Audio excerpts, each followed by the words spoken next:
On the debate tonight, voting concludes for 117 seats. And with that, the legacy of 4 prominent political families is now on the line. In Uttar Pradesh, it's Mulayam Singh's family that is fighting to remain relevant. In the 2014 elections, the so-called first family of Uttar Pradesh was reduced to 5 seats. In the 2017 state assembly elections, once again the BJP swept the elections and Yogi Adityanath became the chief minister.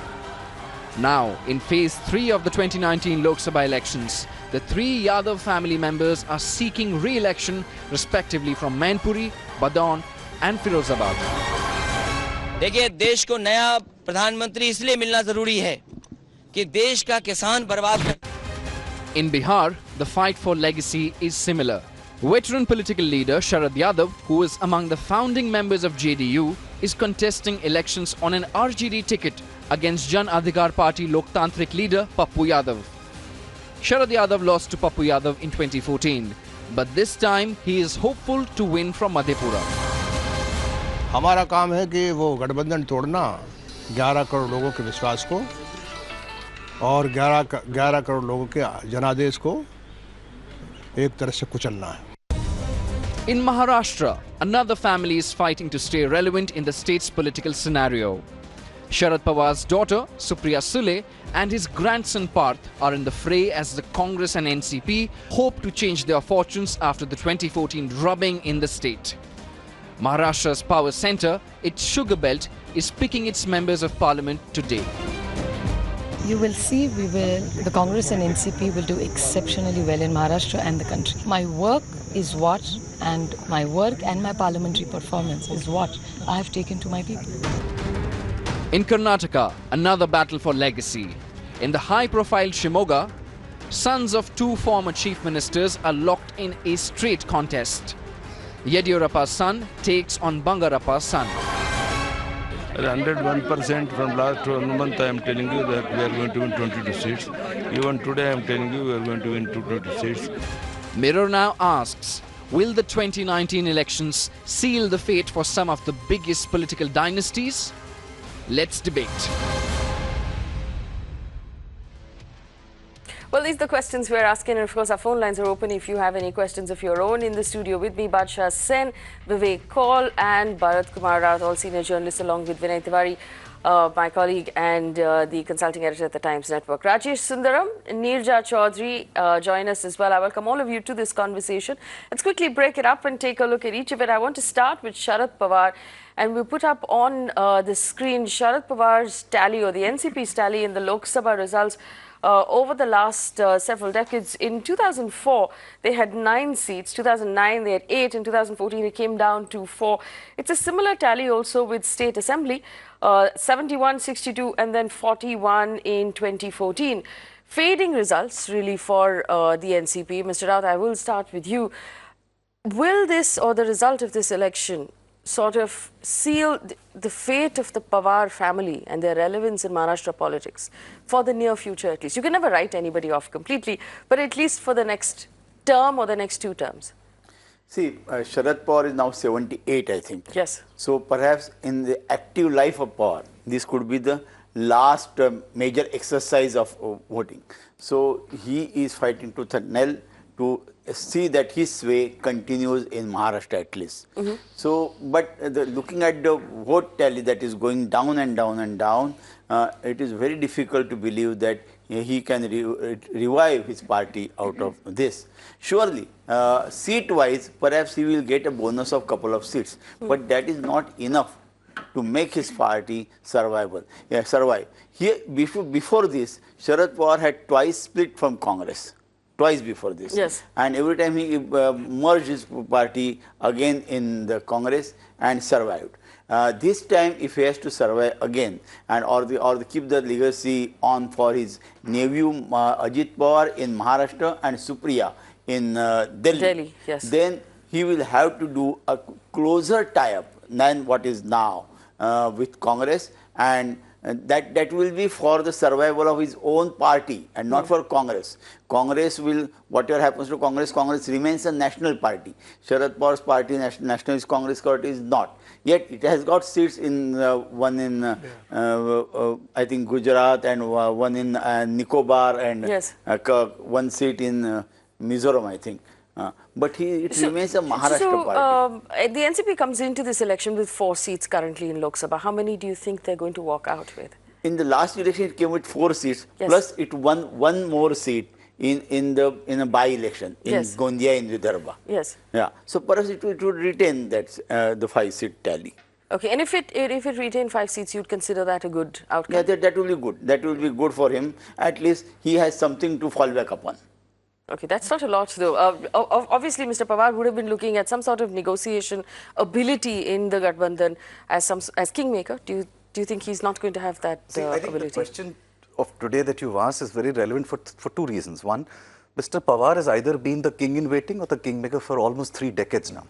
When the Congress was first considering a non-Gandhi family member in the early 90s, actually his name was one of the 3-4 which was floating around as a potential prime minister. N.D. Tiwari was the other one. Yes. After that, he has several times, then by breaking away from the Congress on the Sonia's foreign origin issue and so many other reasons, he has always played in that sense a role which was in many ways either the kingmaker or the glue that would bind the non-Congress parties together. From that point of view, a bad performance in this election will completely marginalize him on a national level. Yes, he may survive his own seat or also his family seats and stay somewhat relevant. But I think the importance of Sharad Pawar in the national political scene will get marginalized to a large extent, which he's perhaps used to for 3 decades. And remember, in many ways, Sharad Pawar has been a bit of a Teflon-coated prime minister, politician. No, nothing sticks to him. There have been so many controversies about him from the time he was the chief minister of Maharashtra when Mumbai blasts happened. Nothing sticks to him. And he's personally quite popular in Baramati as well. But Mr. Sen, one thing we must remember about Sharad Pawar and the 3 decades that Vinay is talking about is that should never write him off. He always comes back, and he's always... He is easily the tallest leader of Maharashtra. Tallest leader so far. Ever since Maharashtra was formed in 1960, Maharashtra has not seen a taller leader. Then even more than Y.B. Chauhan, who is considered to be the architect of Maharashtra, the Sharad Pawar is a bigger leader as far as mass base is concerned. Only thing, just let me take one more minute, is he has been missing the bus for the last 2 decades. Once he came out of Indira Gandhi's influence and then he formed his own party. He had to go back when Rajiv Gandhi took over. Then again he split. And then he had to tie up with Sonia Gandhi. So he has been missing the bus. When Narsimha Rao was supposed to become the prime minister after the assassination of Rajivji, he threw his hat in the ring. And perhaps for the first time, it so happened that for the prime ministership, there was election. And then that time he lost with a very, very heavy margin to Narsimha Rao. And finally he had to give up, and Narsimha Rao made him the minister in center. But in 6 months, I think, he had to return to Maharashtra, giving up the defense ministry. But Mr. Sen, do you believe that the family members right now are strong enough to hold up that legacy? I would doubt that, because I mean, of course, Supriya Sule has made this statement that Ajit Dada will lead the party eventually. But, you know, it just doesn't measure up. I actually was present when Sharad Pawar alongside with Arjun Singh and actually sought to compete with Narsimha Rao, who had packed his baggage and was prepared to go home, preparing to go home, let's put it that way, when of course the tragic assassination had happened and they were wondering how to push that. And I was very much present at a press conference which he held in a 5-star hotel of Delhi, largely addressing the foreign correspondents there about his idea of global and strategic affairs, which of course the foreign correspondents dutifully noted down. But the point remains is he was actually within a whisper of coming to power at that stage. And he was part of the Congress. Now he is not, nor is Supriya, nor is Ajit. Now for them to become, you know, to try and barter the few seats that they get in Maharashtra to try and make another pitch for power, which is what he did. Which is, of course, he did not make it just on the basis of what he'd won in Maharashtra. He made it on the basis of the Congress party and his position there. I also want to ask Neja Chaudhary this question. In 2014, the NCP declared support to stabilize the Devendra Fadnavis government in the state of Maharashtra as well. So they've sent confusing signals. And it does seem like, a party that's perhaps at this point opportunistic because of the lack of opportunity. Do you see this being a crucial election for their future, Ms. Chaudhary? Yeah, I think it is crucial because for Sharad Pawar himself, being 78, probably, the last election he will actively oversee. And yes, he has been a Prime Minister possibility for a very long time. And even this time round, if the calculation was there that if the BJP got reduced to 150, 160 seats and the opposition combined together in large states of India, which it has done, and the regional parties were expected to do well. Sharad Pawar would have been the front runner for the simple reason that most of the regional satraps would have accepted him, even if he'd got, say, 15 seats in Maharashtra, because they might have got together and as the regional front and elected him as the leader. Mayawati would not accept Mamta Banerjee would not accept Mayawati, and so on. And he would have also brought around K. Chandrasekhar Rao, Jagan Reddy, the DMK leader Stalin, Naveen Patnaik. He's the only man who could have brought them all together. And they would have accepted his stewardship. But this is a game of numbers. And I don't think that kind of scenario, I mean, we cannot say, but that kind of scenario doesn't look likely. So what is going to be the future? Yes, Supriya Sule has made it clear that it will be Ajit Pawar who will lead. And she is well placed to play a role in Delhi and he in Maharashtra. That division of roles will continue, and probably they will have a relationship with the Congress party. It's possible, that some may join the BJP. But as a party, yes, what kind of a future the NCP now has is a question mark. Okay, but Sharad Pawar, you remember when Mr. Narendra Modi had gone to Baramati at the invitation of Mr. Pawar a couple of years ago. The Prime Minister had said, he's my he learned politics from Sharad Pawar. We also have a couple of questions that are popping in from our viewers, and some of them are interesting. Rajneesh Jain wants to know why the voting percentage was so low this time, and generally there seem to be questions about why this phase or this election is so quiet. There's another question of, is there no Modi wave on the ground, from Pallavi Singh? And Aarti Verma says, why is this election so quiet? Vivek, do you want to take a stab at that? Does the election seem quieter than 2014? And is the wave missing? Not really, as far as, if you look at the kind of statements our politicians have been making. But, the interesting thing is, and this is a point that Pranay Roy makes along with Dorab Sopariwala in his book, The Verdict, that a lower vote turnout will benefit the BJP because, they will essentially ensure that their cadres go and vote. So if this trend continues and if 2019 voter turnout ends up lower than 2014, then you might have a situation where, the BJP may not end up with as low numbers as is being suggested. So. And interestingly, off the voter turnout, Vinay, some states are showing very high turnout. Kerala, for example, did very well today. Karnataka consistently showing a lower turnout. So do you also agree that perhaps that signals well for the BJP? Well, see, look, this voter turnout theory has been analyzed and debated and discussed the world over. India is just one of the places where it's been written about and discussed. It's been discussed and debated the world over. Yes. But some experts do believe that there is an inconsistency in assuming a nationwide uniformity. Now, the assumption is that any party which has a stronger cadre will be able to get out its people more, and hence the logical assumption is that they are the ones who are benefiting from it. But I think in our election, I think one of the mistakes that we all are making with this national election is we are assuming this is one election. This is actually 29 elections happening, each state being very different. In fact, in larger states, even one region is different from the other. In Maharashtra, Bharat sir will wear me out. Very different patterns. We're going through four different regions in Maharashtra, and they're all voting very differently. So it will depend.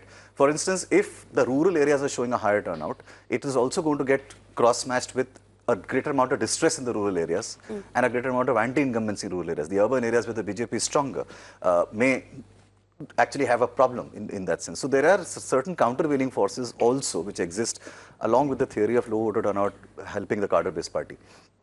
Right, so let's move on to the next leader that we're talking about, and this is Mulayam Singh Yadav. Mulayam Singh Yadav, of course, lots of reports are telling us, finds himself alone right now in the constituency that he's, he's contesting, because Shivpal is not at his side, as he has been for several elections in the past. His son is preoccupied with his own constituency. The daughter-in-law has her own election to fight at this point.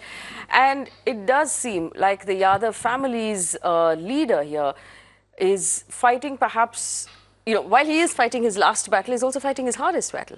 He is, and I think not just that, he's fighting another thing, which is he is actually, I mean, even though just last week he shared a stage and dais with Mayawati and Mainpuri, the fact is that Mulayam has made no bones about the fact that he was not comfortable with the idea of his son going ahead and tying up with his buaji, so to speak. Yes.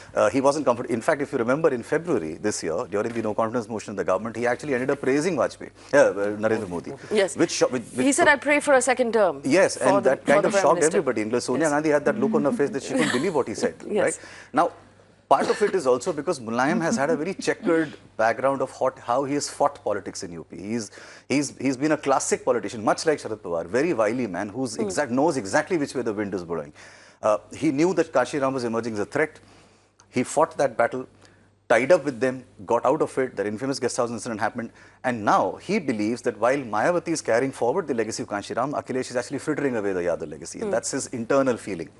The fact that he ended up sharing the stage was more because he's practical enough to know that if he doesn't do this now, he has no choice. So in that sense, he's fighting two battles, one within his family and one, of course, to win and ensure that the relevance of the family remains intact.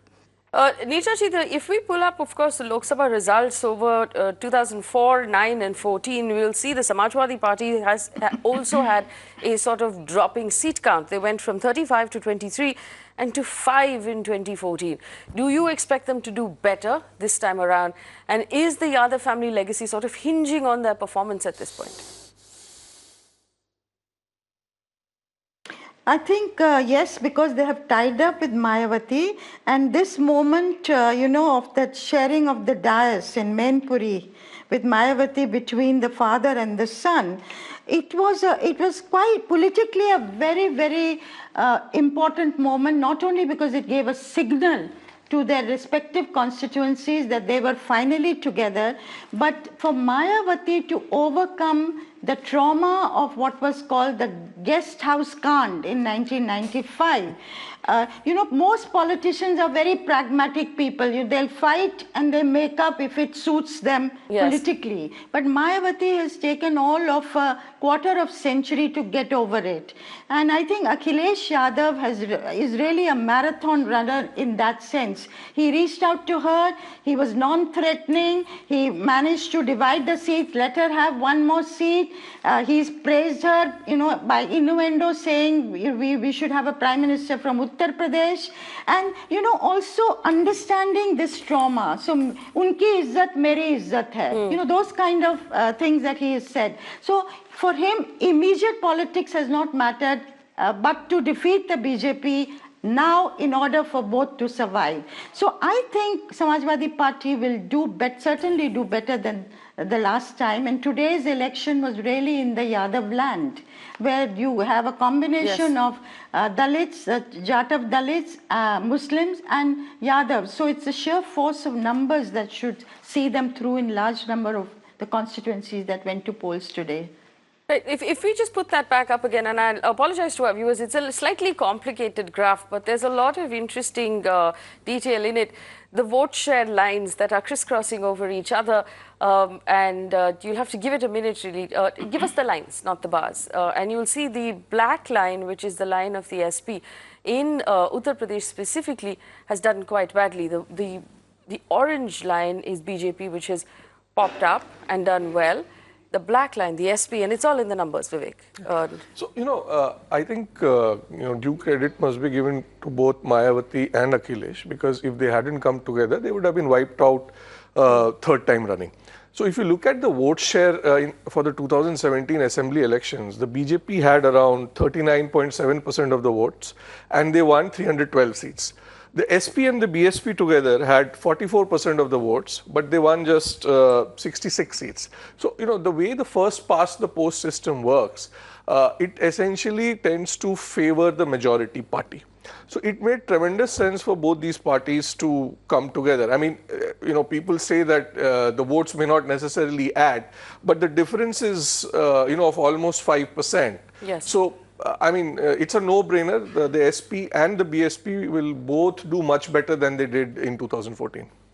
And for all his discomfort, even if you looked at those lines, in every case, if the SP and the BSP numbers were added together, they would outdo the BJP. But that's not necessarily that wouldn't mean that that's what it would translate to on the ground. It may not. And I think one of the comments that is being talked about in UP, and that's in English, which is a little bit of a rarity in that state, but the English is that usually you say somebody's trying to be clever by half, and they say Akhilesh has been clever by less than half, because he's ceded ground in symbolically in many ways by allowing Mayawati to have 38 and him 37. And Mayawati is a very, and a lot of cadre on the ground in UP still believe that they can't trust Mayawati in a post-poll scenario. I mean, even though they have tied up, they still have that feeling. Now, that could just be a suspicion because of her past behavior.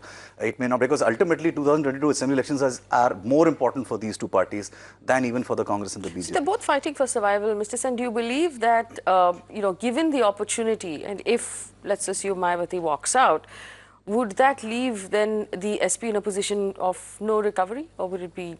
No, I wouldn't write off the SP on its own even, because first of all, they have a young and dynamic leader, which the others are sort of all fading. And I think that Akhilesh has shown the ability to chart his own course, even though he has made mistakes as far as the SP is concerned. He did a colossal blunder teaming up with the Congress earlier, unlikely to happen again. But I doubt that I would write off the SP even after Mulayam, should Mulayam retire, and should Mayawati desert, which is always a possibility. Always a possibility should she do that. I think the SP still has a hardcore vote base, which is basically MY in UP. And as long as that MY continues together, I think the SP will be relevant, I think Mayawati will think twice. Definitely she must be willing to part with SP any time in first possible opportunity, but she will think twice before getting out of the board. Because if you remember 2014 elections, it was Mayawati who contested alone, and she drew blank. She drew zero. Yes. Despite getting, I think, something like 25% votes. Yes. So it means she knows the equation, the importance of aggregate votes. So she would not do that. Surely, Yadavs would like her to see the door, but that will not happen. They will remain for their own selfish reason. They will have to stick to each other. In fact, there's one question that's popped up here. Is how do you believe the BJP is going to do now that we've had 3 phases already? Let me just put this up on the screen. The 2014 results of this phase, or the seats that have actually gone into polling in this phase, and the breakup of how each party has done. That's it. That's on your screen. The BJP did 59 out of the total 117. And these were BJP stronghold areas. Karnataka, for example, North Karnataka is a BJP stronghold area. Even in Maharashtra, some of the areas that went in. Do you believe that the BJP can retain these 59 seats, do better, or will they do worse, Mr. Raut? What is your feeling now that we're halfway through of the polling process? Yeah, in Maharashtra, perhaps we're talking about this phase, this particular phase. Yeah. Yes. In Maharashtra, I can say that BJP will perhaps have there to lose couple of seats, but over and above, the BJP should, at the end of the day, should be getting something like 34 to 36 seats in any case. I would just point out that the entire South has finished voting. Yes. And yes, that's important. All the seats that have gone to the polls include a large chunk of the South. All right? Roughly, I don't remember exactly how much they add up to. And the BJP got 1 seat in Tamil Nadu. Yes. 0 seats in Kerala. Yes. Of course, it did reasonably well in Karnataka, that's true. But Andhra and Telangana 0. Yeah. So actually that 59 which you're looking at is basically the west and the north. Gujarat mostly contributing to that. 26 from Gujarat. So for the BJP to do as well as it did last time, it will have to win a proportionately very much larger number of seats in the next time around. It will have to win, again, 100% of the seats in Rajasthan, which it did. And look at what they'll have to do in UP. For that 59 to go to 282 is impossible. And also, Chhattisgarh as well voted, and Yes. all of you, when we were having this conversation earlier, were in consensus that there hasn't been enough time between the assembly elections and the national elections in Chhattisgarh for people to really change their mind and bridge that 10% vote share gap. Vivek, do you believe that the BJP will do just as well or better or worse? In Chhattisgarh, again, BJP got 49%, 50% of the vote in the last Lok Sabha election, which fell to 33% in the assembly election. So, it fell by around 17%, which is a huge fall. So even if that goes up a few percentage points, I don't see the BJP getting 10 seats like it did. In fact, the interesting point which we haven't talked about is Gujarat. Yes. Because Gujarat, they won, so I was just looking at some numbers today, and if you look at the vote share, by state. The BJP had 60% of the votes in Gujarat, which was by far the highest among all states. And it again fell to around 50% in the assembly elections. Yes. So there is no way, that's a once in a lifetime kind of vote. There is no way they are going to win 26 seats in Gujarat. Right. So Wajid Ali has asked that question. Will they sweep Gujarat again? It's a difficult ask anyway to get a 100% score 2 elections in a row. Yes. But from 26 down to what do you think? It's like, in politics, people say never say never. Right. But this is one thing you can say with almost 99.99% confidence, that BJP will not win 26 seats in Gujarat. I mean, it's not possible. So Rajesh is also with us. Rajesh, Mr. Sen is right about the fact that all of South India has voted already. How do you think the BJP has done? If we look at South India so far, and if we consider all of the states that have gone to polls? Well, if you see the states of Kerala, I think they have a fighting chance in one of the constituencies, which is Trivandrum. Tamil Nadu, I think they will draw blank this time because of the prevailing situations. Telangana, Andhra Pradesh, they could have alliances who could give them some seats, some tactical relationship that they have right now. Karnataka, even at the height of the Modi wave, they went from 19 seats to 17 seats in 2014. So we'll really have to see what it is. But the kind of expectation that they had, that they would be able to recover the seats that they're losing in the heartland states in South India, I think that is highly improbable. And all those calculations that they had about doing that, and all the the efforts that they had made seem to have failed. So effectively, Rajesh, you're giving the BJP 18 seats in all of South India?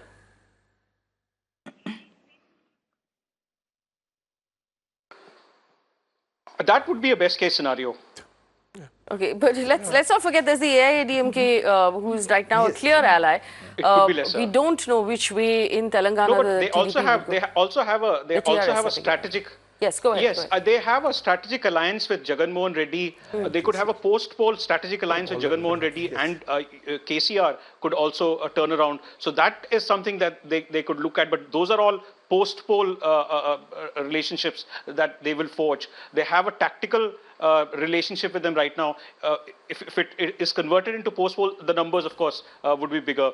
But as far as the ADMK in Tamil Nadu is concerned, they have a massive anti-incumbency against them. There's also a lot of things going against Modi as an individual in Tamil Nadu. So them being able to get a lot of seats, BJP on its own, of course, in Tamil Nadu would probably draw a blank, but with the ADMK, they won't be getting the kind of numbers that they're looking at, if at all.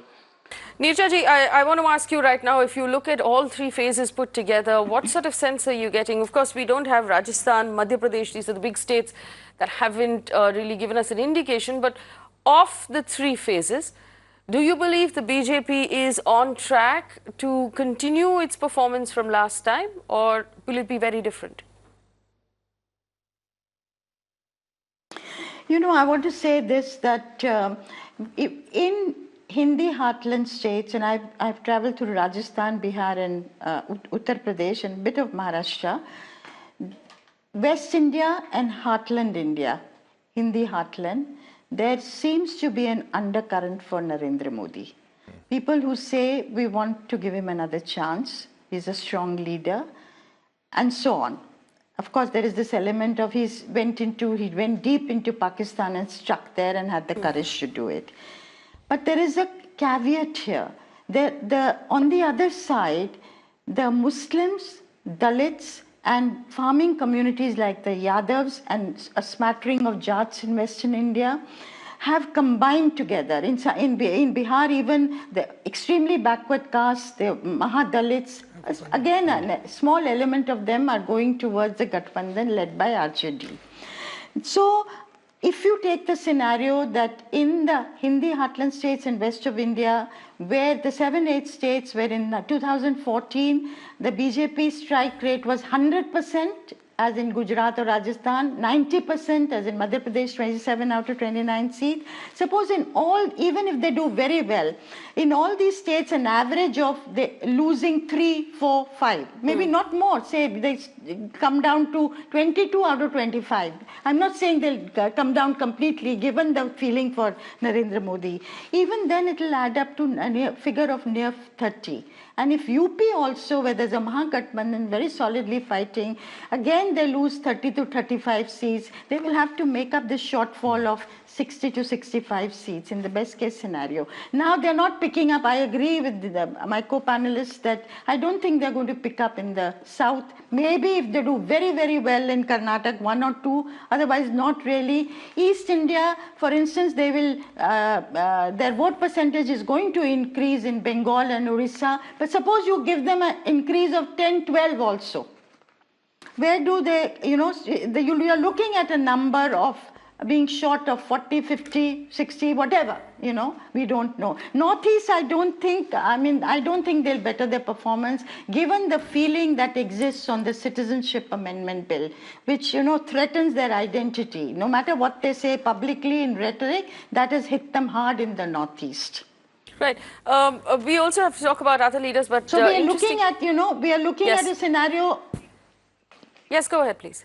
We are looking at a scenario where there could be anything 220, 230, and if it's very good, 235, 240, close enough to form government with the help of allies. And then there is the whole concept of NDA plus, which is Naveen Patnaik, which is K. Chandrasekhar Rao, which is Jagan Reddy in Andhra. So that's NDA that is a very good scenario for them. Does Nirja mean that BJP on its own strength will go to 230 to 35? Yes, I believe that's what she said. She said best case scenario through 35 purely. Yeah, then they won the game then. Yes. Yes. Then they won the game. So would you say 220 is winning the game? 230 is winning the game? BJP on its own. Yes. If Lotus comes 220, they have won the game. No, I mean, look, because whichever reaches it, NDA, if NDA reaches somewhere between 250 and 265, yes, they will form the government in any case. And automatically, when someone gets those many seats, then the allies will come to you, and it will be easier to cobble together the numbers. Two very big caveats, and I'll tell you why I slightly differ on this, and I'll tell you why.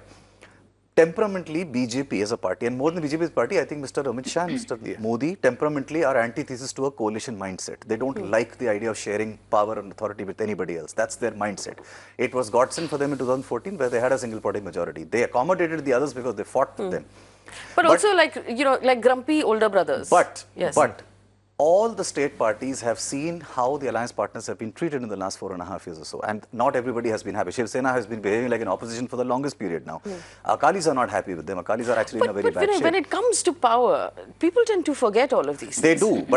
They do. But coalition partners are like the proverbial Shylocks. They're not going to miss an opportunity to turn the knife if it comes to. So there'll be a heavy bargaining chip that will be used, and that's not something that comes to them naturally. If the situation comes that this allies of India, like say Akali Dal or Shiva Sena, if they have to choose between BJP or the UPA, that is Congress, whom will they go? They will have to go with BJP. But I believe willingly or unwillingly.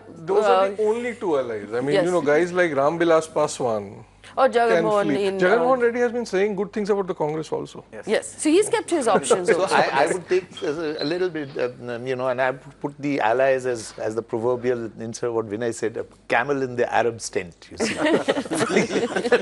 Because you had Chandrababu Naidu sitting in that tent. Yes. He walked out. Yes. You have this JDU, Nitish, who's walking in and out. We still don't know which way he'll go. A very slippery customer. You see, another slippery customer. Shiv Sena is the classic one. Vinay pointed it out. So they're all going to want their pound of flesh. If power is something that you give and take, in the earlier instance, it was the BJP who was taking. This time, I think the allies will want to take as much, if not more. That is where I think the mindset of coalition mindset is not there at the moment in the BJP. Yes, Uday Shankar said, has the BJP managed to penetrate Karnataka? I think they had done that some time ago. They were always penetrating Karnataka. Another interesting question. What do you think is going to happen in Wayanad? Naina Bansal has asked that question.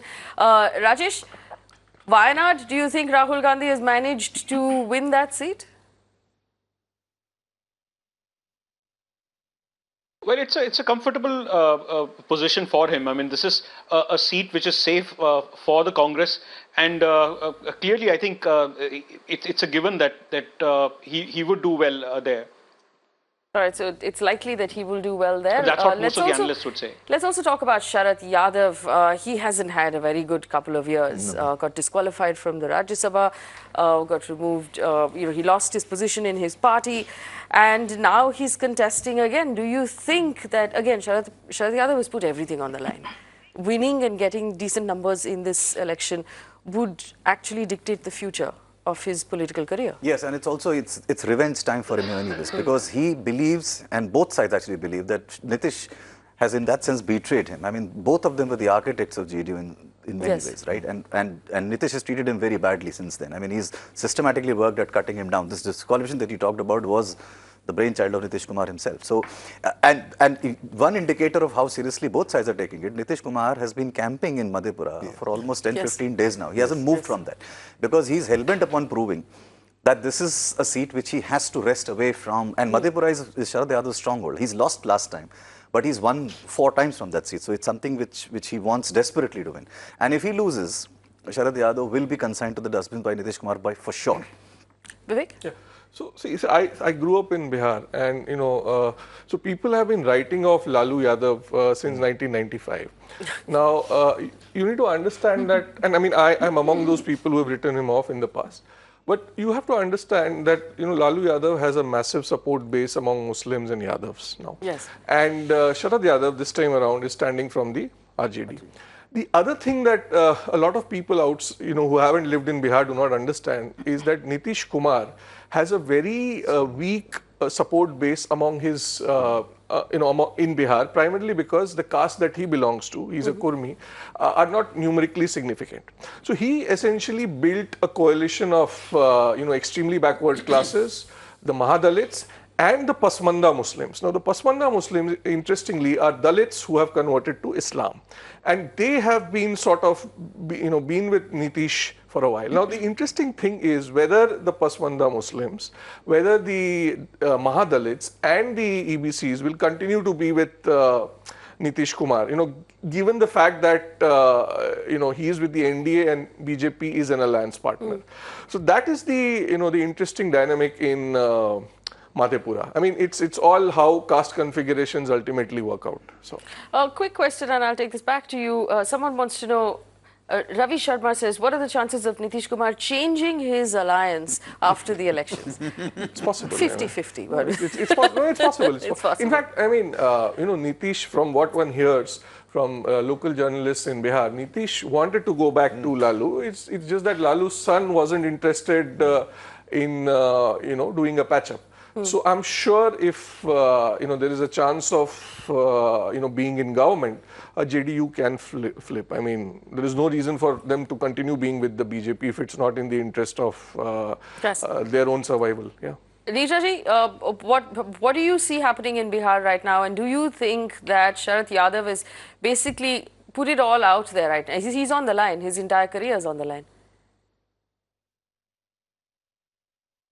Two things. One, Nitish has a following, of course, a very limited caste following, but he has the goodwill of women as a constituency.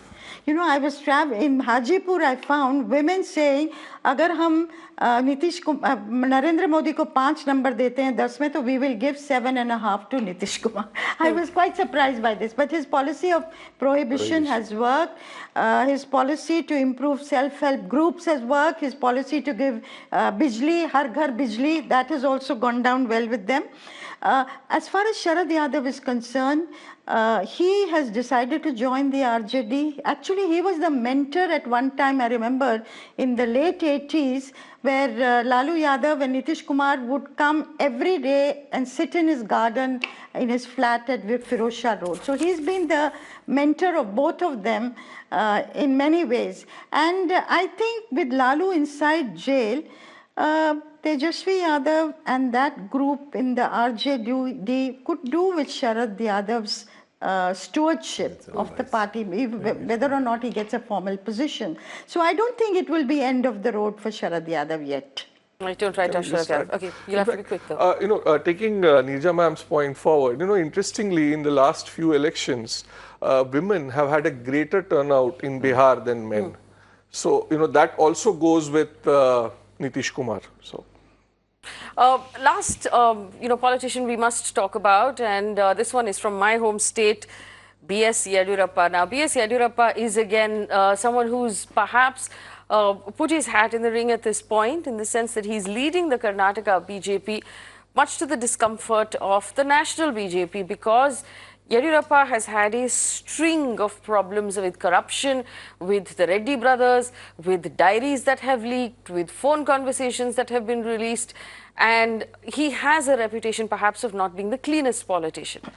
If he's not able to deliver the numbers this time to the BJP, will this be the end of his career or his legacy?